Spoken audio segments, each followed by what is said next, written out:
Ready to deep dive into French compound words and hyphenated nouns? Sounds good. Let's do it. I know this is key for our listeners who are aiming for that pronunciator French grammar certificate. Right. Mastering this is really going to help them level up their French skills. Yeah. So no pressure, but big stuff today. Absolutely.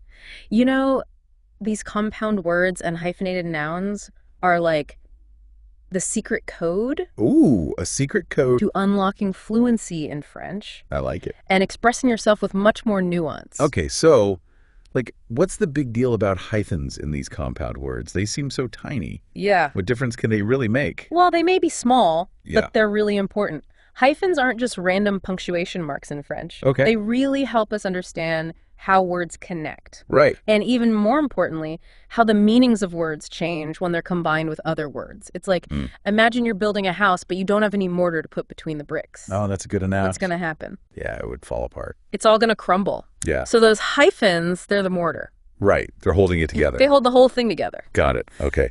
So hyphens are the glue. How many different types of compound words are there? Well, there are many, many combinations that you'll discover as you go. Yeah. But really, we can focus on two main categories. Okay. We have compound words that are created from two nouns. Noun. Yeah. And then others that are formed with a noun and an adjective. Ooh, okay. Noun, adjective. Give me some examples. I'm a visual learner. All right, so let's start with a noun-noun combo. Okay. Close your eyes and picture a chou-fleur. Ooh. Chou-fleur. Delicious. I love it. Now, chou means cabbage. Okay. And fleur means flower. So you have a cabbage that looks like a flower. Yeah. Chou-fleur, cauliflower. Cauliflower, exactly. I got it. Isn't that a great image? That's a good one. Okay, I like it. So what about an example of the noun-adjective combo? All right, think of your grand-mère. Grand-mère, yeah. Grandmother, grand, meaning large or tall, modifies the noun mère, meaning mother. Okay. But it's fascinating because that adjective, grand, takes on the feminine form Or to match the noun mère. It's like they're a dancing pair. always in sync. Always in sync. I like that. Okay. So the adjective has to agree with the noun's gender. Right. Key takeaway there. What about prepositions? Where do they fit in? Prepositions are like bridges in compound words. Okay. They connect different words to create new meanings. Sometimes they're hyphenated, like in après-midi for afternoon. Après-midi. And then sometimes they're joined without a hyphen, like aujourd'hui for today. Aujourd'hui. Okay, yeah. So, tricky. So, hyphen, no hyphen. Yeah, sometimes. They have a secret identity. Exactly, a secret identity. Now, let's talk about making these compound words plural. I have a feeling it's not as simple as in English. You're right. We can't just add an S to the end, can we? Not always. For example, the word for rainbow, arc-en-ciel. To make it plural, we only pluralize the first noun. Okay. So it becomes arcs-en-ciel, not arcs-en-ciel. Arcs-en-ciel. Okay. So Interesting. that second noun, ciel, stays singular. Okay. Even though we're talking about multiple rainbows. Precisely. So we've been talking a lot about nouns in these compound words. What about other parts of speech? Oh, you'll see them too. Okay. You'll find verb-noun combinations like portemonnaie for a wallet. Portemonnaie.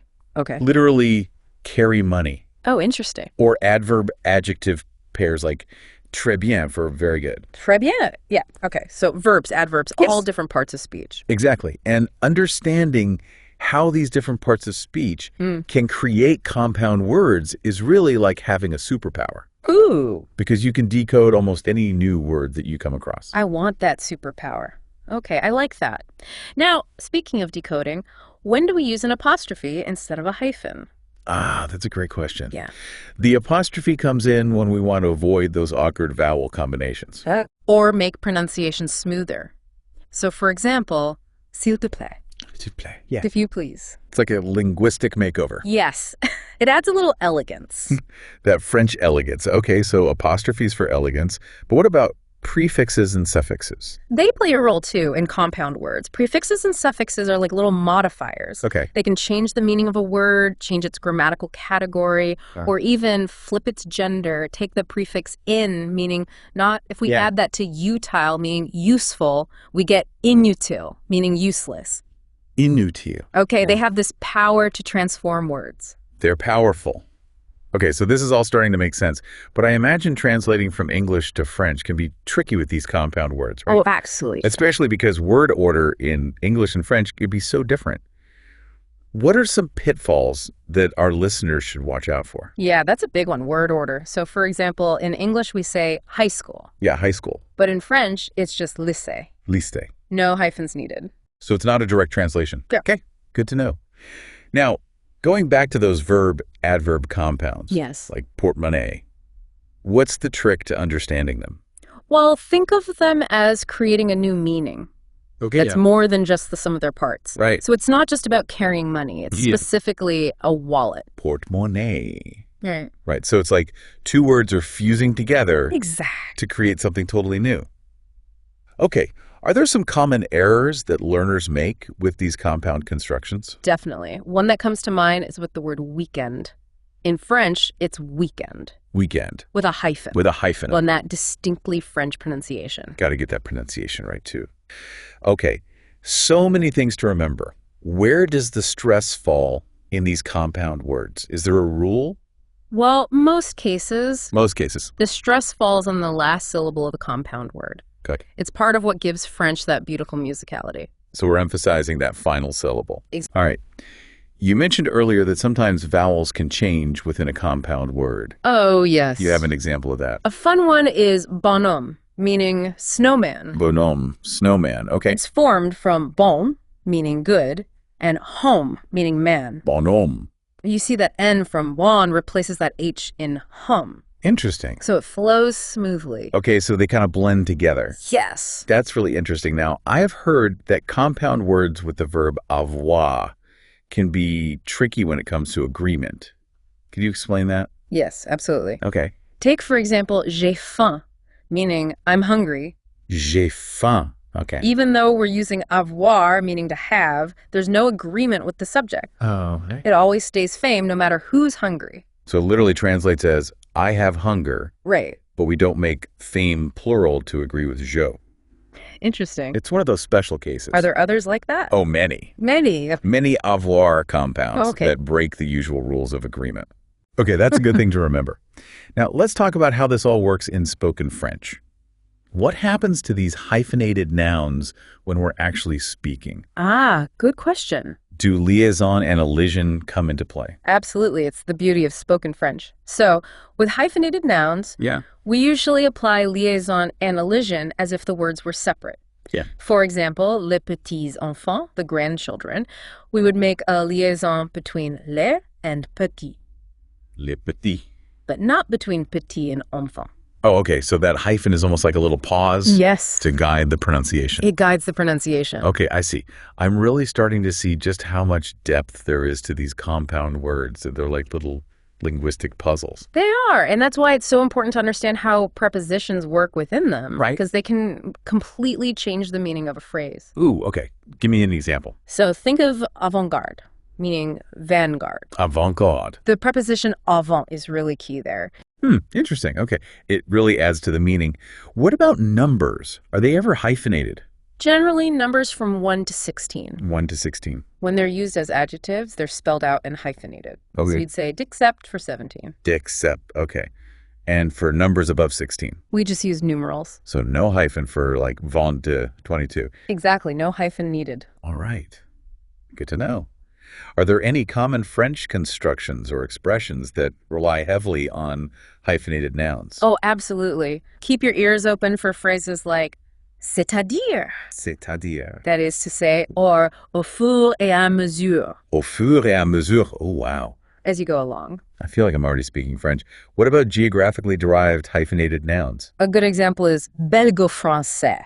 Belgo-français. So that describes someone or something that embodies both Belgian and French characteristics. It's a hybrid. Okay, belgo-français. What about idioms? Do they get tricky with these hyphenated nouns? Ooh, idioms can be very tricky. The meaning of an idiomatic expression can totally change when there's a hyphenated noun involved. Okay. Coup de foudre, for instance. Coup de foudre. Literally, that translates to lightning strike. Okay. But idiomatically, it means love at first sight. Oh, wow. Interesting. So you really have to pay attention to the context. Context is everything. Okay, we talked about arc-en-ciel earlier, the rainbow. Yes. What's with those double hyphens? I've never seen that before. That's a special case. It's formed from arc for arch, in for in, and ciel for sky. Wow. Okay. So those double hyphens are just showing us visually how those words are connected. So how do we pronounce that? Arc-en-ciel. All is one word. Arc-en-ciel. Arc-en-ciel. All right, I'll practice that. Now, what happens when we throw verb inflections or participles into the mix? Do they change things up? They do add a little grammatical complexity. Okay. For example, bien-aimé, beloved. Bien-aimé? Okay. It's formed from the adverb bien, meaning well, and the past participle of the verb aimer, to love. And guess what? That participle, aimer, agrees in gender and number with the noun that it's modifying. So if we're talking about a beloved woman, it would be bien-aimée. Exactly. You got it. Bien-aimée. Okay. Agreement is key in those cases. This is so fascinating. I never realized French compound words could be so dynamic. Right. And they must have evolved a lot over time, right? Oh, absolutely. Language is always changing. Yeah. For example, the word aujourd'hui, today. Today. But originally came from aujourd'hui. Aujourd'hui. Which literally means on the day of today. On the day of today. Oh. We've come a long way. We have. Wow. So interesting. So I've heard that knowing a bit of Latin can be helpful for understanding French compound words. Oh, definitely. A lot of French words, especially compound words, have Latin roots. Oh. For example, omnivore. Omnivore. Comes from the Latin omni, meaning all, and vorare, to devour. Okay, yeah. And guess what? It's the same in both languages. So if you know your Latin roots, you can sometimes figure out what a French compound word means just by looking at the parts. Absolutely. It's like having a secret decoder ring. Ooh, I like that. Okay. Good time to brush up on my Latin. Let's talk about negation. Yes. How do we say no to these compound words? Well, negation can be a bit tricky in French, but the general rule is to use ne pas. Ne pas. Around the conjugated verb. So, for example, je ne comprends pas.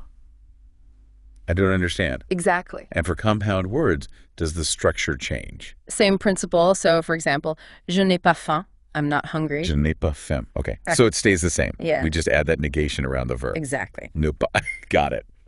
What about conjunctions? Which ones are commonly used in compound words? You often see conjunctions like et and as in chaise longue. Chaise longue. A lounge chair. Lounge chair. Or ou, meaning or, as in chou-fleur, where it's implied you could choose a cabbage or a flower. Ooh, I like that. Okay, so even those little conjunctions are important. I'm starting to realize that context is everything with these compound words. Can you give me an example of where that's really crucial? Oh, think of belle-mère. Belle-mère, okay. It can mean mother-in-law. Yeah. Or stepmother. Oh, okay, so two totally different things. And only the context of the sentence can tell you which one it means. So you have to be a linguistic detective. Exactly. Okay. How about etymology? Can understanding the origins of words help us with compound words? Oh, definitely. Okay. Especially knowing the etymology of prefixes and suffixes. Okay. For example, the prefix re often means repetition or going back, as in recommencer, to start again. Recommencer. It's like a time machine. Yeah, like you're going back in time with that word. This is really coming together for me. I imagine that a misplaced hyphen can sometimes change the meaning of a whole sentence. Oh, absolutely. It can lead to some pretty funny misunderstandings. Okay, like what? So petit ami, boyfriend, is very different from petit ami, little friend. Oh, right. Okay. Very different. Petit ami versus petit ami. Okay, so a single hyphen That makes all the difference. changes everything. Wow. Out of curiosity, how does the formation of compound words in French compare to other Romance languages, like Spanish or Italian? It's a great question. There are definitely some similarities, Yeah. but there are also some key differences. Okay. So, for instance, Italian often uses prepositions to link words, Okay. where French would use a hyphen. It's like each I've got its own style. has its own personality. Right, so French is the hyphen language. Is there any way to know for sure when a compound word needs a hyphen and when it doesn't? You know, there's no magic formula, unfortunately. Okay. It often comes down to recognizing patterns. Oh. Pay attention to how native speakers use the language. Don't be afraid to use your resources like dictionaries and grammar guides. All right, so practice and good resources. Now, this might sound crazy, but I've heard that French even uses onomatopoeia in compound words. Is that a real thing? Oh, absolutely. It is. Think about tic-tac, Tic-tac. Yeah, the clock. the sound of a clock, or cutter, to shirt. To whisper, which comes from the sound of whispering. Oh, that's so cool. It imitates the sounds of the world. Okay, I like that one. You. We've talked a lot about gender agreement, but what about the placement of adjectives within a hyphenated noun? Does that matter? It matters a lot. The position of an adjective can totally change the meaning. Un homme grand, a tall man, is different from un grand homme, a great man. Un grand homme. Oh, wow. Okay, so the adjective placement really... It adds nuance. Yeah, it's a nuance. Do you have another example of how sounds change within a compound word? Think about the word entreprendre. Entreprendre. To undertake. It comes from entre, between prendre, to take. But that E at the end of entre disappears when they join up. Oh, wow. Okay, it's like a magic trick. Exactly. All right, so we've talked about gender agreement, but does the gender of each individual word in a compound noun affect the agreement for the whole word? It can. Huh? For instance, in an timbre poste. Timbre poste, okay. Meaning a postage stamp. Timbre is masculine. Okay. Poste is feminine, but the whole compound word is masculine. Yeah. It takes the gender of the first noun. Okay, so the first noun wins. Interesting. Are there any types of words that are more likely to form compound words than others? Absolutely. Nouns and adjectives. Nouns and adjectives, okay. They love to get together and create new concepts. Like chou-fleur. Exactly. Or think about pomme de terre, potato. Pomme de terre. Literally, apple of the earth. Oh, right. You've got pomme, apple, Apple. earth to make this new word. So pomme de terre, potato. Exactly. A match made in heaven. All right. This has been so insightful. But I know a lot of our listeners are working hard to master these compound words and earn that pronunciator certificate. Of course. So what are some effective strategies that they can use? The best advice I can give is practice, practice, practice. Okay, practice, practice, practice. Read French, write French, speak French as much as you can. Right, immerse yourself. Immerse yourself. And don't underestimate things like flashcards or online quizzes. Yes. Really helpful for memorizing. Repetition is key. Okay, repetition is key. And these compound words must change over time, just like any other word, right? Oh, definitely. Language is always evolving. Slang and colloquialisms can change the way words are used. Yeah. Think about une souris. Une souris, okay. Originally, it just meant mouse, but now it also refers to a computer mouse. Oh, right. Because of technology. Wow, so it's a mouse and a mouse. It's both. That's amazing. Okay. Okay. I want to leave our listeners with something to think about. We've talked a lot about how context is crucial to understand these compound words. But what happens when the context isn't clear? How do we deal with those tricky situations? That's a great question. Where there could be more than one interpretation. It really is. It's like a challenge. It keeps us on our toes. Exactly. And those are the moments that really push us to understand the language more deeply. So embrace those moments of ambiguity. Okay. Embrace the ambiguity. I like It's opportunities to learn. Okay. Good advice. Well, this has been an amazing start to our deep dive into French compound words and hyphenated nouns. I agree. So much good information here. Yeah. For our listeners who are going for that pronunciator certificate. Yes. This is definitely key.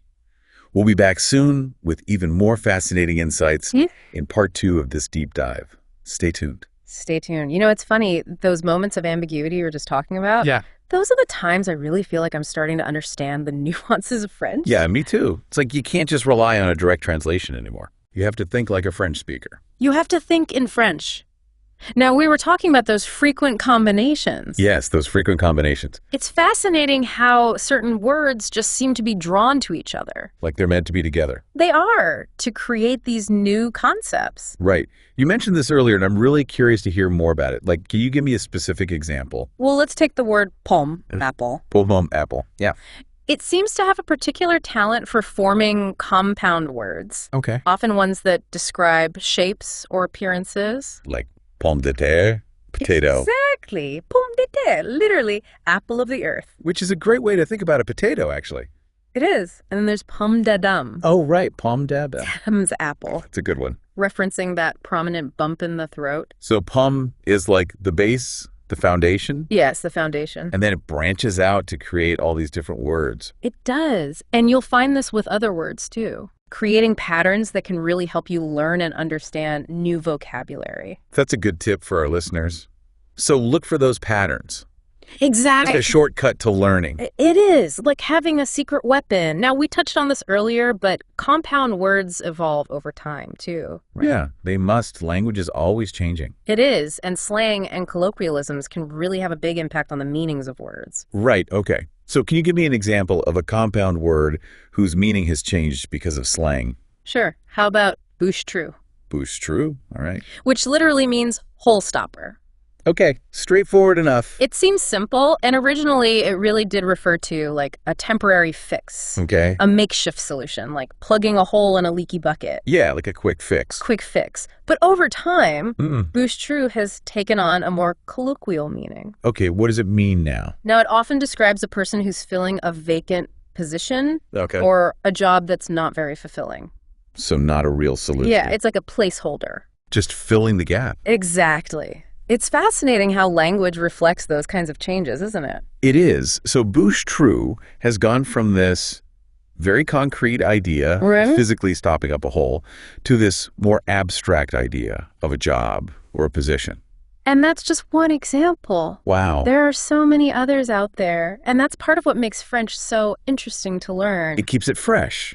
This is really making me realize there's so much more to these words than meets the eye. There really is. Like at first glance, they seem so simple. Yeah, they seem straightforward. But there's a whole history, a whole evolution. There's a whole story behind them, and the more you learn about it, the more you understand the language as a whole. What else do you want to know about the evolution of French compound words? I have a feeling there's a lot more to uncover.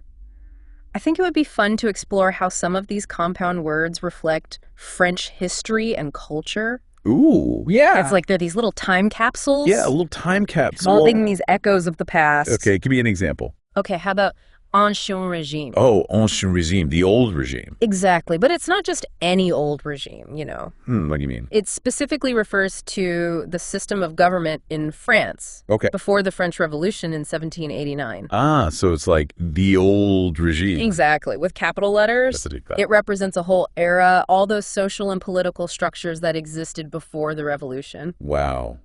It's incredible how a single compound word can just transport us back in time. It can. And there are others too, like think about La Belle Époque. La Belle Époque, the beautiful era. Right, but it's not just about beauty in general. Yeah. It's referring to a specific period in French history, roughly from the late 19th century to the start of World War I.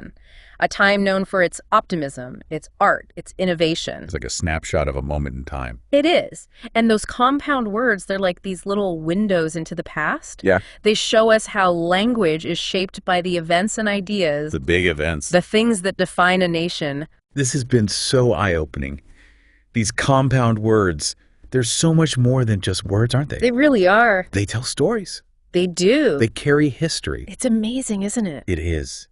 And it makes me want to learn even more. Well, that's the beauty of language. There's always something new to discover. For our listeners who are working towards that pronunciator certificate, I hope this deep dive has been helpful. Mastering these compound words is so important for fluency.